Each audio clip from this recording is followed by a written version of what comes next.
Welcome back. I'm still with Rebecca Ryan, Campaign Director for Defund the BBC. Rebecca, I know that you watched it. I don't usually inflict pain upon myself by watching Question Time, but because it was from Dover, for two reasons last week, I decided to tune in. One, I thought it might be interesting because Dover's on the front line of the migrant crisis.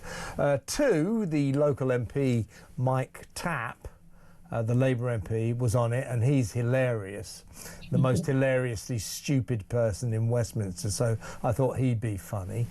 And three, I used to live in Dover when I was a kid for a few years, so I was interested. And in the venue, when I was a little boy, I used to play five-a-side there, but my wonder at that sort of personal nostalgia soon dissolved as I watched with a mounting sense of horror the proceedings. First of all, Fiona Bruce at the outset announced that they put into the audience these small boat migrants, people who you could describe as illegal migrants. Okay, they've probably got legal status now, but they arrived on small boats illegally, and now they're on Question Time, giving their stories. And one of them, so she chose two of these small boat migrants to speak, and one of them was from Afghanistan. And I was watching him and I was thinking, he kept going like this, like that, and I thought, he's reading something, and he was putting the case why Britain should stay in the European Convention on Human Rights.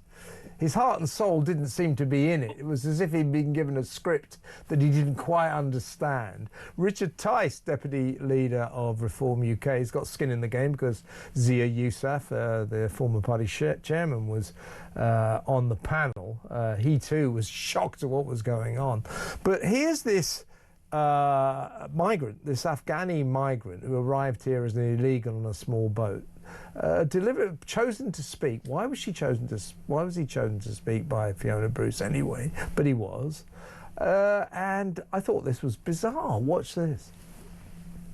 So the man in the white shirt. Now I know you came over on a small boat. Am I right about that? Yeah. What's your response to what you're hearing? Because obviously everyone is talking about people like you. Well, let me say something first. I just want to clear that leaving the convention doesn't just affect the migrants. It would give ordinary people one less court, less court to protect their rights. Even for weekend checks and the government power, risk on peace settlement in Northern Ireland and damage our security cooperation. Yeah, so he's reading from his phone there. I didn't notice that, but he's reading from his phone. Richard Tice said he thought he had an earpiece in as well. The question is, somebody put that guy there. He's reading from a script. Who put him there and who gave him that script? You know, all due respect to him, but I just got this feeling that he doesn't lose too much sleep about Northern Ireland. And yet suddenly there he is saying, it would be bad for Northern Ireland, all this, I mean, who put him there? What was that about? Really bizarre. Why did Fiona Bruce choose him to speak? What's going on, do you think? Well, I think the BBC Question Time is just a campaign programme, isn't it? And they frequently have audience members, so-called audience members, that turn out to be sort of local councillors who are now sort of... Labour councillors, you mean? It's always local Labour councillors, yeah. Always spot the sort of political activist who's to be a nurse.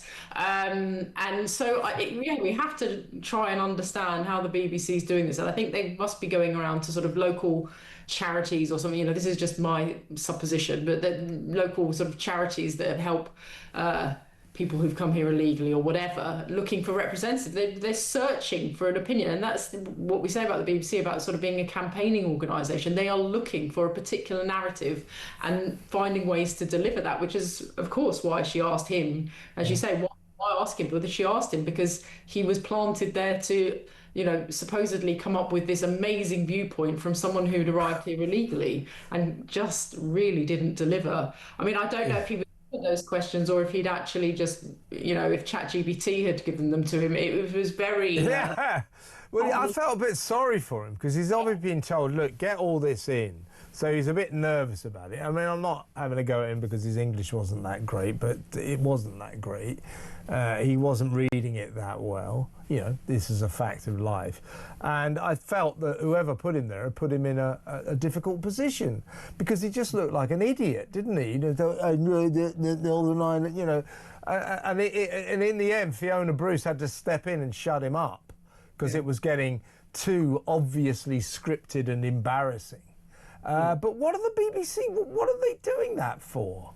Why don't they just have, members of the local community, people who live there, voicing their concerns and their opinions? Why have they got to filter in, small boat migrants to tell us why we've got to stay in the ECHR rather laboriously?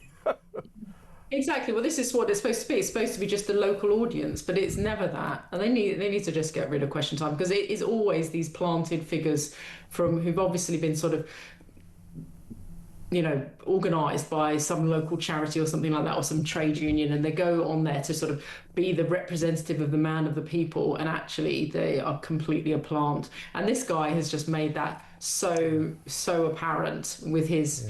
he, as you say, he doesn't care about Northern Ireland. I really can't imagine that he cares anything about Northern Ireland. And it just makes a joke of the whole programme. And in fact, it's just an insult. I mean, I think that's probably why people watch Question Time anyway, just to see how bad it's got, Oh, yeah. By the way, Rebecca, there was the other migrant. I think he came from Syria, or it might have been Afghanistan as well. But he said that I seem to remember.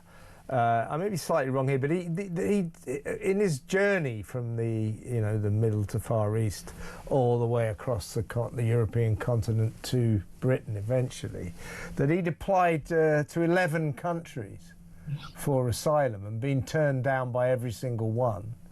But had clearly been told, well, if you keep going, get to Calais, get on one of those boats. Don't worry, but Britain will let you stay, which of course we did. It's ridiculous, But here he is telling, I was turned down by 11 countries, and then Britain accepted me. And of course the audience, that's what happens every single time on Question Time, isn't it? That somebody says something, shall we say, right-wingish, like it's about time we closed our borders and stopped these migrants coming across the channel illegally. That kind of statement will be met with kind of stony, frosty silence. But if somebody says, like Zap Kalansky or Daisy Cooper, what a panel that was, open up all the borders and let millions of people in every day. Yeah! The audience sort of hats in the air, champagne corks popping. And Fiona Bruce gets very shirty when anybody suggests. Zia Yusuf, last time he was on, said, well, you pack the audience with left-wingers, don't you? Oh, we do not. We do. We go to the ends of the earth to make sure that our audience is balanced. Well, here's what I hear. I'm not impugning the BBC's efforts to make the Question Time audience balanced. But what I hear is, shall we say, the forces of the left are very active in this area, and they succeed in getting a lot of imposters into every single Question Time audience. So they go in saying, I'm a local shopkeeper, or I work on the docks, or whatever. But in fact, they're Labour activists, or they're left-wing activists. That's what happens. So I think that it may be the case that the BBC tries hard to keep their audiences balanced, but when you see the programme, they are absolutely, palpably, clearly not balanced. They are wildly biased towards the left, and I think I'm explaining why I think that is the case, that the forces of the left manage to infiltrate these audiences week in, week out. Absolutely, and it should be just it's meant to be. The whole premise of the programme is it's the local people to discuss a topic that might be relevant to them or not. It's just and it has been taken over as a sort of party political tool for the left. As you say, it could be it's like a political rally when certain things are said and they're all cheering. It's organised how you would organise leadership contest for someone to overtake from Keir Starmer. It's so blatantly organised. And I think the thing is, well, if the BBC is trying to make it sort of balanced, they're not trying hard enough. They're really not. They need to do better, because they are. If they are completely naive to this, then they have to do better, because they're completely infiltrated. Yeah, there's something going on with these audiences. As I say, it's almost comedic.